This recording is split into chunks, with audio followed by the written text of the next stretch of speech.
Olá, IPCA! Hoje é segunda-feira, dia 5 de maio de 2014.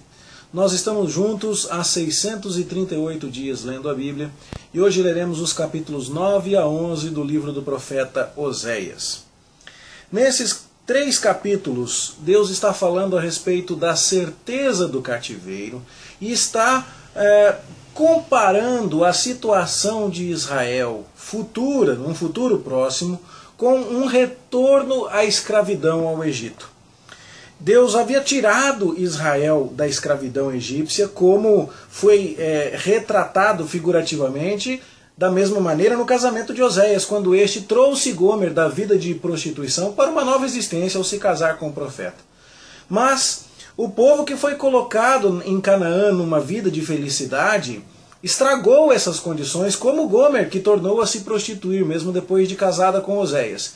E agora, do mesmo jeito que Gomer voltou a ser escrava e precisou ser comprada outra vez por Oséias, Israel não permaneceria na terra de Canaã. E é isso que diz o verso 3 do capítulo 9.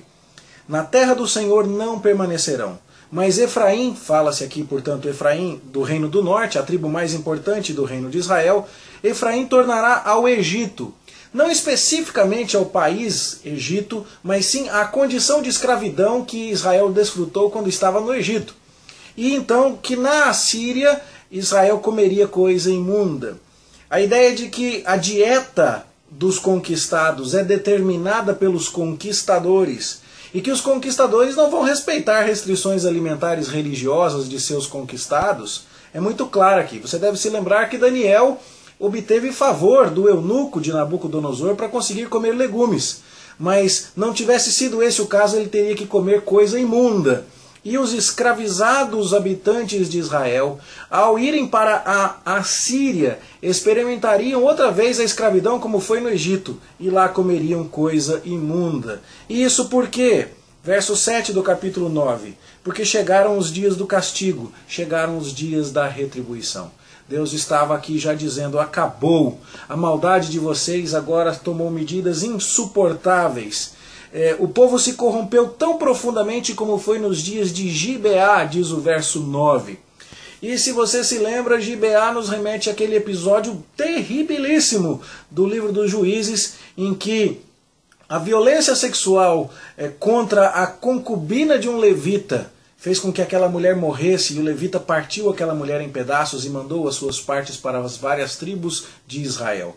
Foi talvez o episódio mais pesado de todo o Antigo Testamento, porque em Sodoma e Gomorra esse pecado foi tentado, mas não foi consumado. Lá nos dias dos juízes em Gibeá isso de fato aconteceu. E Deus então está dizendo: chega, a maldade de vocês assumiu proporções inaceitáveis, vocês se corromperam muito profundamente. E agora eu vou me lembrar das suas injustiças e vou castigar os seus pecados. Vocês não permanecerão na terra, vão tornar ao estado de escravidão como era no Egito. Vão comer comida imunda na Assíria. Vão deixar de usufruir das coisas que vocês agora têm como paga de sua própria prostituição e culto a Baal. E vocês agora vão comer comida imunda lá na Assíria. O capítulo 10 mostra que exatamente o que plantou Israel vai colher. Que Israel, desde os dias de Gibeá, e esse episódio é relembrado aqui no verso 9 do capítulo 10, continuava semeando para a sua própria ruína, e que agora o povo seria castigado na medida do desejo do Senhor. Então as nações iriam se congregar contra Israel para puni-lo por causa de sua dupla transgressão. E então vemos no capítulo 11 mais uma vez essa mesma figura tomada. Que Israel era um menino e foi chamado do Egito por Deus para tomar um novo estado de existência na Terra Prometida. E embora Deus o tenha tirado da escravidão do Egito, Israel se voltou contra Deus e se afastou da sua presença e sacrificou aos Baalins. E então Deus procurou atraí-lo com cordas humanas, com laço de amor, e foi bondoso para com aquele povo. Mas, apesar de tudo isso, Israel virou as costas para Deus. E embora eles não fossem voltar para a terra do Egito, como diz o verso 5, eles voltariam à condição de escravidão e seriam agora governados por um assírio que reinaria sobre eles, porque eles se recusavam a se converter. A espada cairia sobre as cidades de Israel. Não que Deus tivesse qualquer prazer nisso, porque o verso 8 do capítulo 11 é comovente. Como te deixaria, ó Efraim? Como te entregaria, ó Israel? É Deus dizendo, eu preciso fazer isso, mas eu não vou desistir de você, o povo rebelde, povo de Israel. Como eu vou fazer com você do jeito que fiz a Adimá e a Zeboim? E essas duas cidades são nomeadas lá em Deuteronômio 29 e 23 como cidades que estavam associadas ali à região de Sodoma e Gomorra e que foram consumidas pela ira de Deus. Então Deus está dizendo aqui claramente, eu não vou eliminar vocês completamente. Vocês são meu povo, vocês são meu Israel. Eu vou precisar pesar a mão sobre vocês para que vocês entendam que eu tenho um projeto para a vida de vocês, que vocês não vão arruinar. Eu chamei vocês do Egito e coloquei vocês em Canaã para vocês viverem para mim. E aqui então nós temos um eco daquelas comoventes palavras que Oséias trouxe lá no capítulo 2, quando Deus leva a sua esposa para o deserto, lhe fala ao coração e lhe atrai com laços de amor. Assim, no verso 10, depois de ter derramado a sua ira, mas não completamente, Deus trata de falar a respeito da restauração que acontecerá com Israel. Eles vão, no final das contas, andar após o Senhor e vão voltar do Egito e vão voltar da terra da Assíria e vão habitar em suas próprias casas, como diz o verso 11 do capítulo 11. Segundo nós vamos expor amanhã, o verso 12 do capítulo 11 já devia ser lido já como o primeiro verso do capítulo 12. Tá certo? Deixa eu ver se eu falei direito aqui. O último versículo do capítulo 11, na verdade, devia ser o primeiro versículo do capítulo 12. Então a gente pararia o texto exatamente no verso 11 do capítulo 11, quando, depois de ter anunciado todo esse juízo, a gente vê Deus entristecido, enternecido, porque seu propósito não é destruir o seu povo e nem há prazer nele nessa disciplina, mas ela é necessária.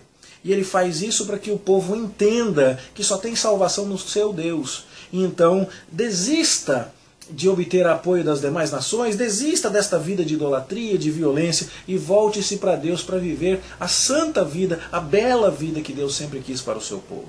Quando toda a disciplina passasse, eles voltariam, como do Egito voltariam também da Assíria e habitariam nas suas próprias casas outra vez. Assim, nós temos, como tivemos lá no capítulo 1 e como tivemos no capítulo 3, aqui no capítulo 11 também temos aquele ciclo de pecado, julgamento e restauração.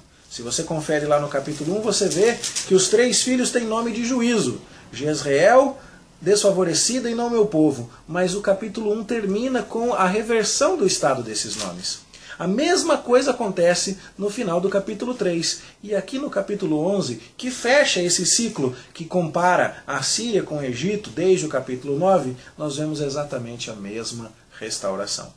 É um Deus que julga, mas que julga para corrigir, que julga para restaurar, para purificar o seu povo, e que não faz isso com prazer. E as tocantes palavras do capítulo 11, ecoando aquela declaração de amor tão magnífica do capítulo 2, certamente abençoam o nosso coração ao lermos que Deus nos quer santos para o nosso bem, para a nossa felicidade, para que tenhamos vida longa, tranquila, feliz, bem-aventurada.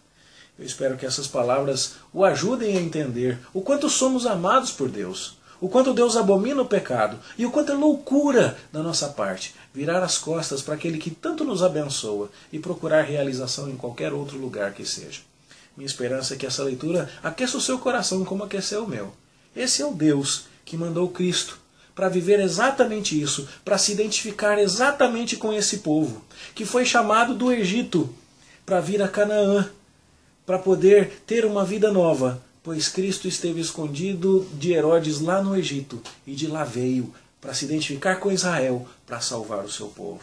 É assim que Mateus nos apresenta o Salvador Jesus, identificando-se com Israel para mostrar que a ira de Deus é fato, que ela cairia sobre Cristo para não cair sobre nós. E que Cristo, com sua atitude, terminaria o serviço de aproximar pecadores do Deus Santo. Serviço que começava a ser delineado aqui, quando Deus está julgando e manifestando sua indignação e sua repulsa ao pecado, mas não está necessariamente descartando com isso os pecadores. Que maravilha vermos aqui em Oséias o Evangelho do nosso Salvador. Eu espero que isso abençoe a sua vida, aqueça o seu coração e que te motive a continuarmos juntos aqui, estudando a Palavra de Deus para a honra e glória do nosso Salvador. Bom estudo para você. Até amanhã, se Deus quiser.